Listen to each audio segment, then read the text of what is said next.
Be A part first Urdu کے class میں آپ کا استقبال ہے۔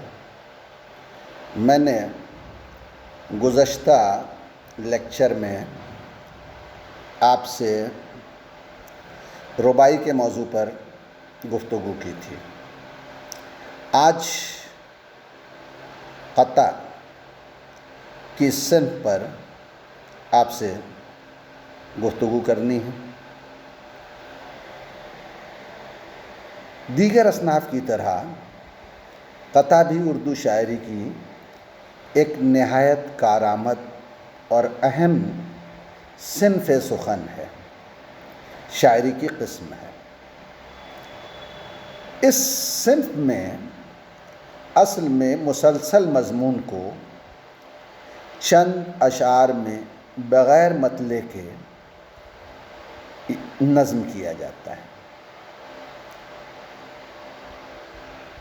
قطع ظاہر ہے کہ اپنے لغوی معنی کے اعتبار سے عربی زبان کا لفظ ہے اور اس کی اصل قطع ہے، قاف توئے عین، جس کے معنی ہے کاٹنا، اور اسی میں ہائے حوض شامل کر کے قطع بنایا گیا ہے، جس کے معنی ہوتے ہیں کاٹا گیا، ٹکڑا۔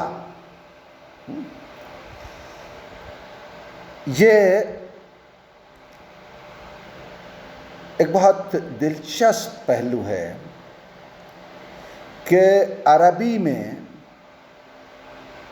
قطع نام کی کوئی صنف الگ سے آپ کو نہیں ملے گی۔ صنف سخن کی حیثیت سے عربی میں قطع نظر نہیں آتا، لیکن اردو میں الگ سے یہ ایک صنف سخن کے طور پر موجود ہے۔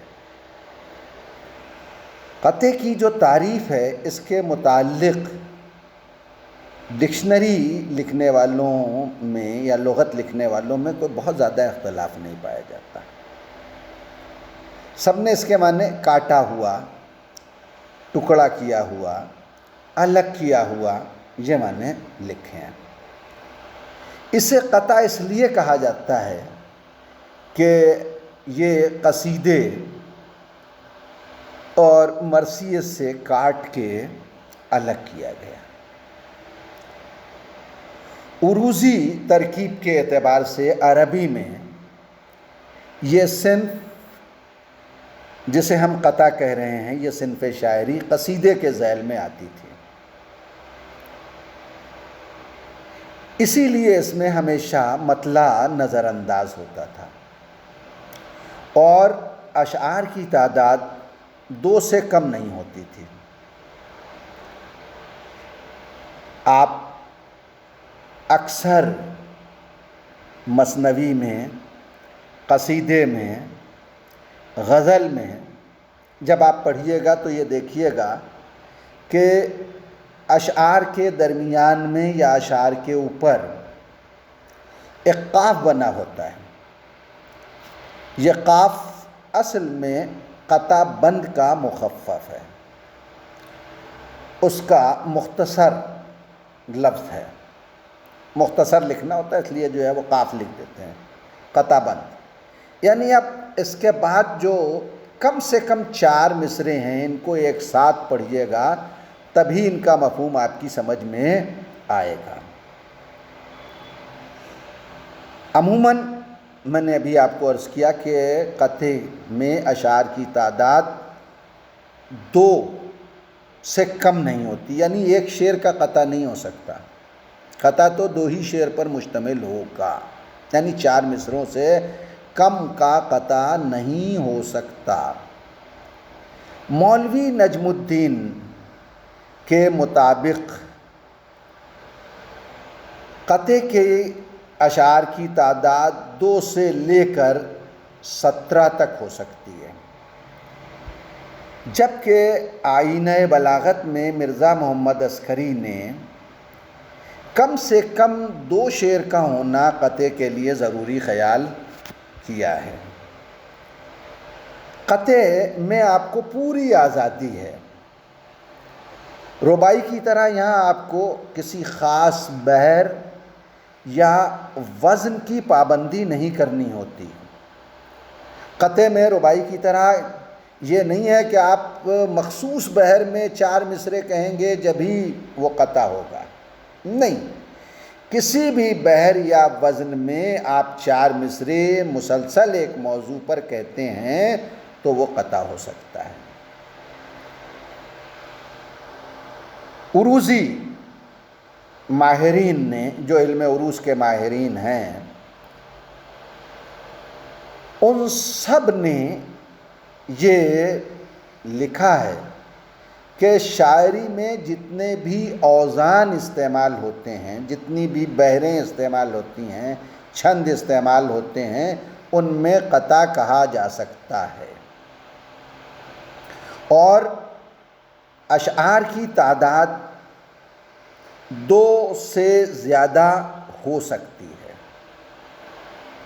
رباعی کی طرح یہاں پابندی نہیں ہے کہ 4 ہی مصرے ہونا چاہیے، ایک مخصوص بحر میں ہونا چاہیے، اور پہلے، دوسرے اور چوتھے مصرے میں قافیہ اور ردیف ہونا چاہیے۔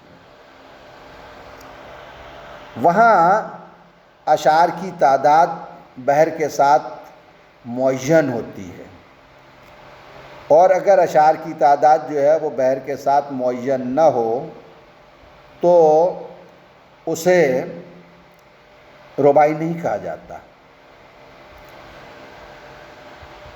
ادبی اور عروضی اعتبار سے اور رواج کے مطابق رباعی وہی کہلاتی ہے جو بحر ہزج اخرب و اخرم کے 24 اوزان میں سے کسی ایک وزن میں ہو، اور جو ان اوزان سے خارج ہو اسے رباعی نہیں کہا جائے گا۔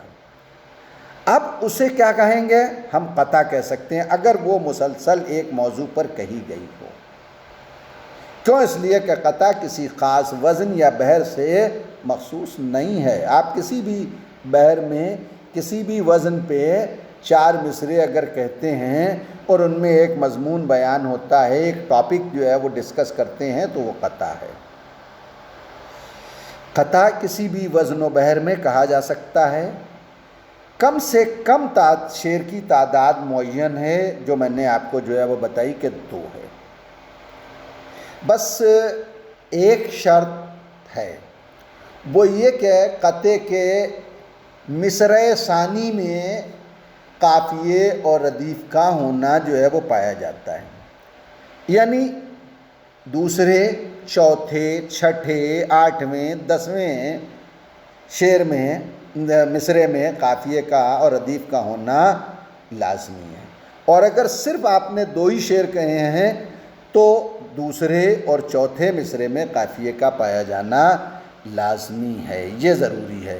یہ نہیں ہو سکتا کہ آپ پہلے مصرے میں جو ہے وہ قافیہ استعمال کر دیں، دوسرے مصرے میں استعمال نہ کریں، اور تیسرے میں استعمال کر دیں اور چوتھے میں استعمال نہ کریں۔ نہیں، اگر ایسا آپ کرتے ہیں تو یہ قطع نہیں ہوگا۔ قطع کے لیے جہاں کچھ آزادیاں ہیں وہاں یہ پابندی ہے کہ قطع کے دوسرے، چوتھے، چھٹے، 8ویں، 10ویں، 12ویں، 16ویں، 18ویں مصرے میں قافیہ اور ردیف کا پایا جانا لازمی ہے، اور قافیے کے ساتھ اگر ردیف استعمال کی گئی ہے تو ردیف کا ہونا بھی ضروری ہے۔ اس طرح شاعری کی اصطلاح میں قطع ایسے چند اشعار کا مجموعہ ہوتا ہے جس میں کوئی ایک مضمون بیان ہوا ہو اور ایک بیت کا تعلق دوسری بیت سے ہو، یعنی ایک شعر کا تعلق دوسرے شعر سے ہو۔ پہلا شعر دوسرے شعر کے بنا سمجھ میں نہیں آئے اور دوسرا شعر پہلے شعر کے بغیر اس کا مفہوم سمجھ میں نہ آئے۔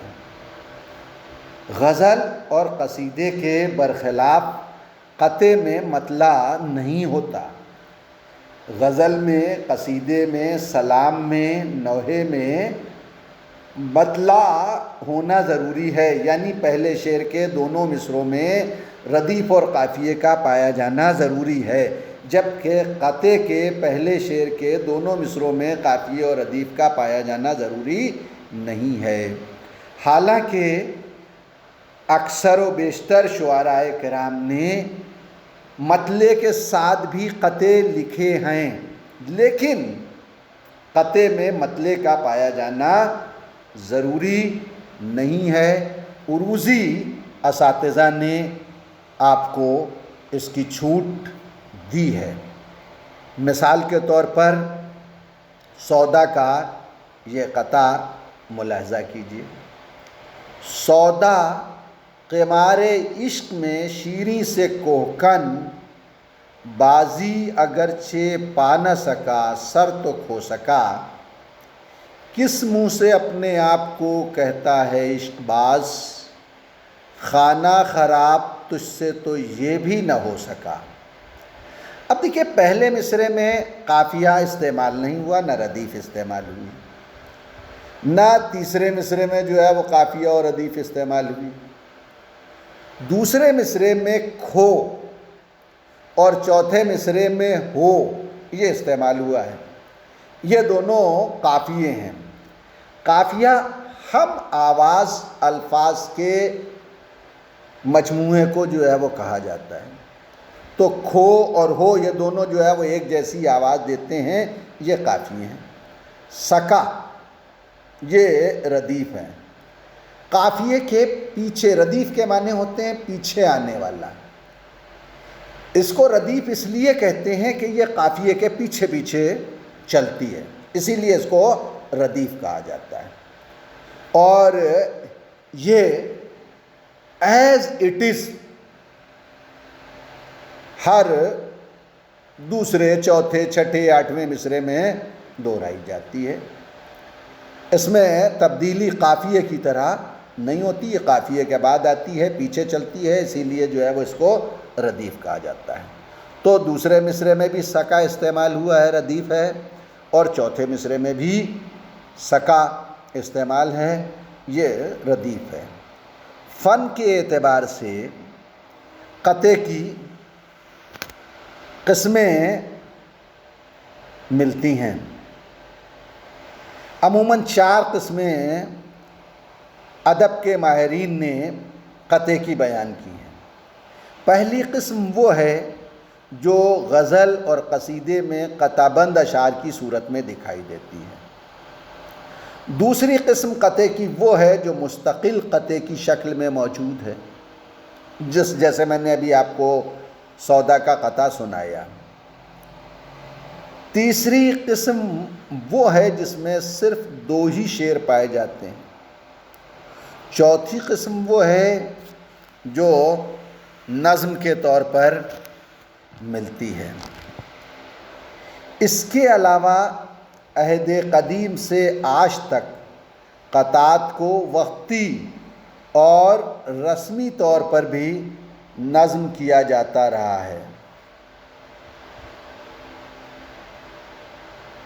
جس سے کسی اہم تقریب، کسی اہم واقعے جیسے شادی، ولادت، وفات، کسی کی پیدائش، کسی کی موت کی تاریخ یا سن، یہ ہمیں پتہ چلتا ہے، اس کا علم ہوتا ہے۔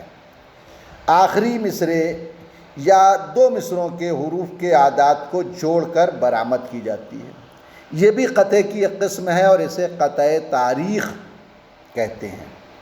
اس صنف کی طرف 19ویں اور 20ویں صدی کے تقریباً تمام اہم شاعروں نے طبع آزمائی کی ہے، جبکہ دہلی میں مومن کے علاوہ کوئی بھی شاعر اس کی طرف متوجہ نہیں ہوا۔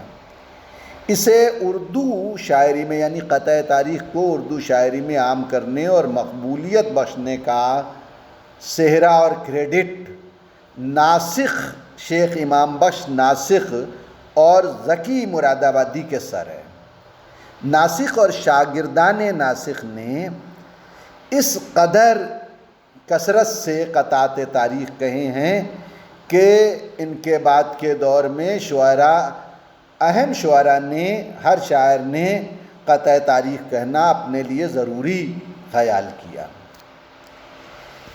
آپ نے میری گفتگو کو سنا، شکریہ.